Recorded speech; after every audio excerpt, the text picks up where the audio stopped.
தாய்ப்பாலும் தண்ணீரும் ஒன்னாத்தான் இருந்துச்சு, விலையில்லாம கிடந்துச்சு. ஆனா இப்ப எல்லாமே தழகியா போனுச்சு, தடமாறி நின்னுச்சு.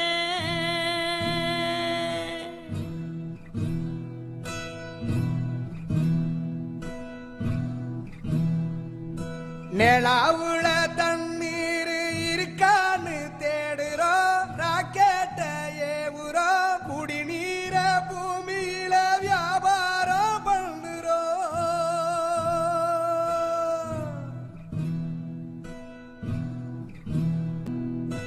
இப்படியே போனாக்கா பூச்சி இங்கே வாழுண்டா, புழுவும் இங்கே வாழுண்டா, மனுஷ பைய என மட்டும் மண்ணாகி போகுண்டா.